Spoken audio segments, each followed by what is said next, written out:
Hi guys, I am so happy and excited because I have realized that I've been posting videos semi-regularly for 6 months now.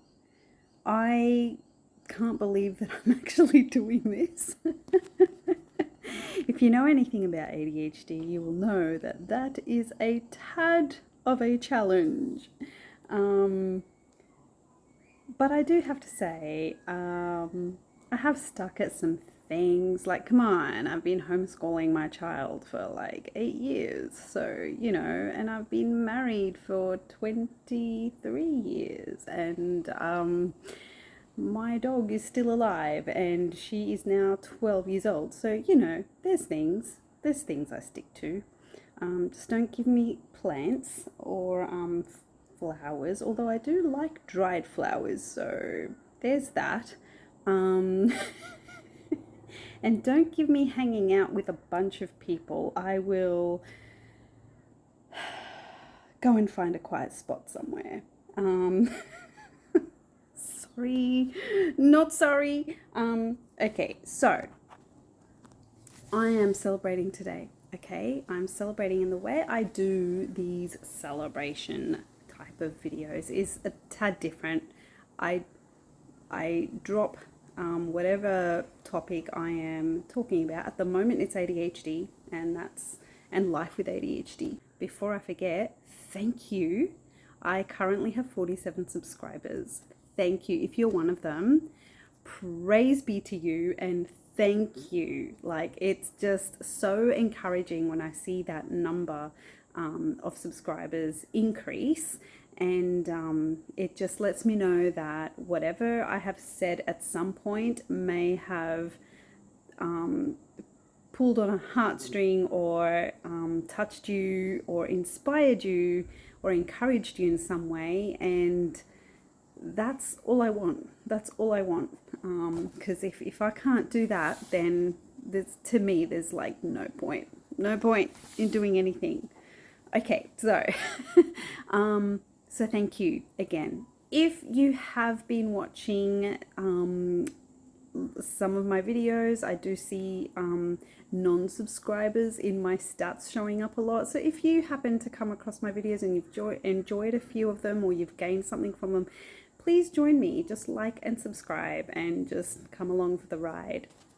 So what I'd like to do is go through a little bit of an inspirational book, which is this one. This one is called Your Dream Life Starts Here. And this book is by a lady called Kristina Karlsson, and in fact, she is the owner of the Kiki K stationery stores. So right off the bat, like, she's really into really cool stationery, just like me. So so right off the bat, she's just so cool. But I mean, look, she wrote this book, and it's a truly inspiring book, and it's actually more like a workbook. So I want to read something that will encourage you today from this book. It says on page 67, it says this: there's no perfect day in the future to start creating your dream life. Today is the perfect day. It's so easy to put it off until tomorrow or Monday or the new year. But every day you put it off, your life is passing you by. Why wouldn't you start today? Well, why wouldn't you start today? I love how daring that question actually is. Like, we don't stop to think about this kind of thing in our everyday life. For me, my everyday life is very everyday. Every day I get up and basically do the exact same thing. I have a very down pat morning routine that I stick to. Feed my pets, drink my glass of water. I like to journal of a morning. I'll pop some clothes in the washing machine. I'll unstack the dishwasher. I'll then eventually go have a shower. I may or may not have my coffee before that shower. Like, it's just a humdrum kind of a morning for me before my daughter wakes up, and we then get into our day together because I'm homeschooling her.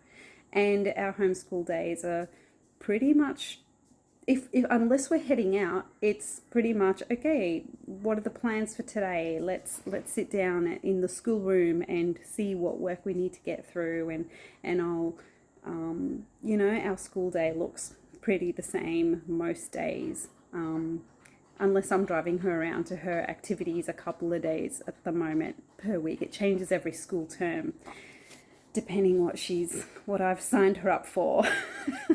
The poor girl, she doesn't always want to do all the things, but she appreciates it. Like cooking class this term, she didn't want to do it, but she's actually really enjoying it. And so anyway, we fall into these routines, right? Like you probably have a routine as well. Like you probably get up of a morning and you do sort of roughly the same thing every single day. And when we're just in that kind of mind frame, we don't really stop and think about what she talks a lot about is the dream life, or even just taking time to dream, like the verb of dreaming. And it takes a conscious effort actually to really stop, take a moment and breathe and just stop and think about where life is headed. Sometimes I have those little moments where I'm like, what are we doing? And it's just life goes at such a rapid rate that I don't have the time to stop and think about, like, what is it that we're doing? Where are we headed? But Kristina Karlsson really recommends making it a part of your every day, to take an hour out of your day to just dream and to keep on dreaming and keep on being inspired for the things that you want to achieve. And this is what she says she does every day herself to achieve her goals. I'm not sure if you can hear, my neighbor is drilling something or other. There's always someone working on their homes in my area. It's really frustrating. I've long given up that there's any such thing as a quiet schoolroom for the homeschooling child, and or a quiet office for the one that works from home, such as I. It's just non-existent. So I am feeling inspired because lately I've been thinking that this year has gone by so quickly, right? Like, it's gone by so quickly. I mean, we say this every year. Every year, the year has just gone by so quickly. And I have been conscientiously working towards the things that I need to work on, but not on the bigger stuff. By the big things is sort of overall the direction of my life, or working on my own hobbies. And I think, doing these videos on YouTube has been just something fun to do. What about you? What are you inspired by? Like, it's nearly the end of the year. Are you starting to think about what next year will look like for you? What are the things that maybe you've missed out on this year that you'd like to bring back next year? Or what are the things that are changing for you next year, and therefore there's some space being created for something else? Have a think about that. Maybe even journal on it. Like, it's just so important to do this, exactly as Kristina Karlsson says. I've got another little quote that she's shared here in this book. I might even just turn the camera around to show you. Oh, if I can I manage to do that? My button's not showing up. Okay, I can't. I don't know what's going on there. The quote goes like this: "The secret of getting ahead is getting started." Sally Berger.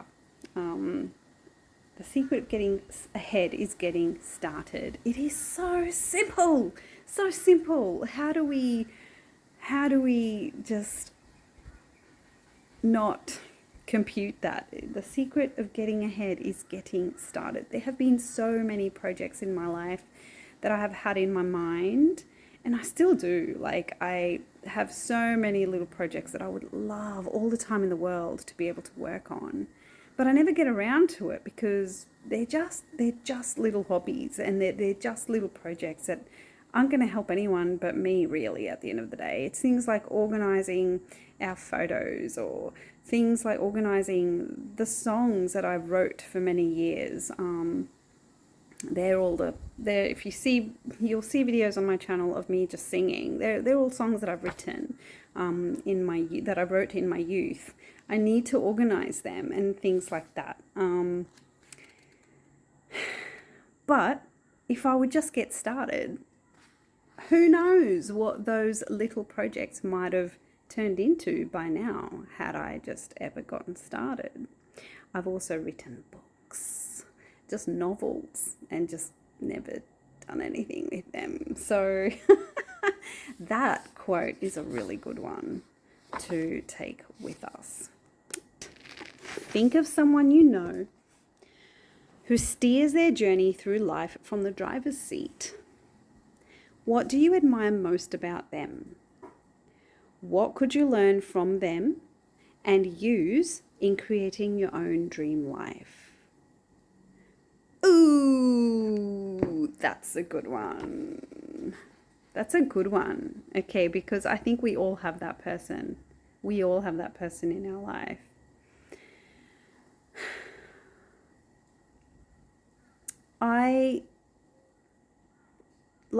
I remember growing up, and, you'd get asked the question at school, you have a creative piece to write for English, and it has to be about your favorite celebrity, or the person you look up to, or the person you most admire. And when I was a kid, I was like, I don't really care. Like, I don't really care about celebrities or anything like that. I was just like, I never understood that question. But as I grew older and into my adulthood, I realized the one person I admire deeply is my own sister. She is just amazing. She has grit and power behind everything she does, and she's so passionate about everything that she throws herself into, and I really love that. And she's led a wonderful life, and it's so nice to witness, and I gain a lot of just encouragement from just thinking about her and how she faces life, and all the difficulties that she's had to go through.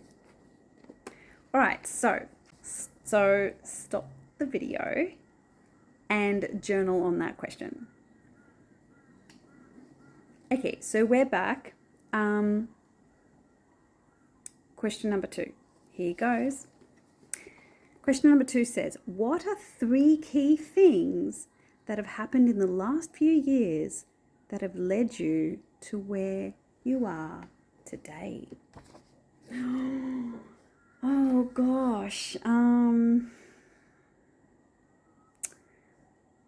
I definitely have one key thing that happened to me in the last, it happened 2.5 years ago. A major traumatic experience that I haven't been able to bring myself to talk about on the channel yet. I will because I want to share my learnings from it, and try and encourage others through that story. But basically, that experience led to my complete breakdown, and I was in collapse for 6 months, and thereafter have been dealing with fatigue episodes that come and go and that limit what I can do in my life. And that has had a complete effect on my life, because I've had to do a complete overhaul in a way. I think there's still more that I could do, but yeah, I've had to really change my life a lot. So I'm definitely going to journal some, definitely journaling on that one. That's a really good question. So yeah, so pause the video and definitely journal. Okay, question number 3. Okay, so if you really did have like 3 different events, or no, 3 key things that happened to you in the last few years, I only had the one, but if you had 3, it says for each of these, how much was driven by you? How much was driven by other people or circumstances beyond your control? And how do you feel about that? Okay, so I'm just going to quickly chat about my particular key thing, which unfortunately was a traumatic experience, traumatic injury. It was totally not driven by me. I was not the protagonist, so to speak. I was caught up in a situation that I shouldn't have been caught up in. All the self-work that I have done since then has definitely been driven by me. How do I feel about that? I feel, well, for starters, how do I feel about the trauma that happened, the traumatic experience that happened? I have come to peace with it. I've certainly had a journey. And then maybe some more anger, and then compassion and forgiveness. And I think I'm definitely in that phase now of just continual compassion. Still anger sometimes, but fewer and further between now, and but mostly compassion. I am pretty proud of myself.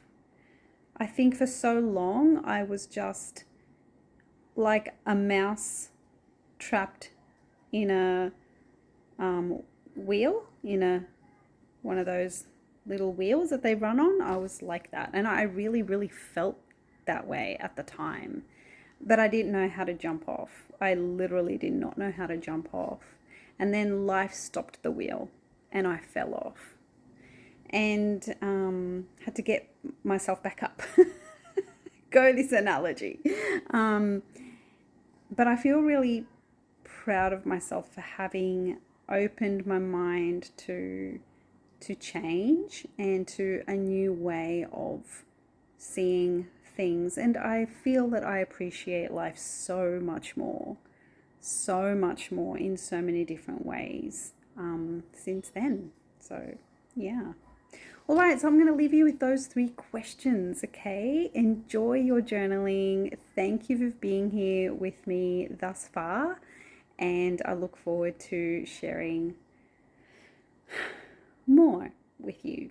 Okay, bye.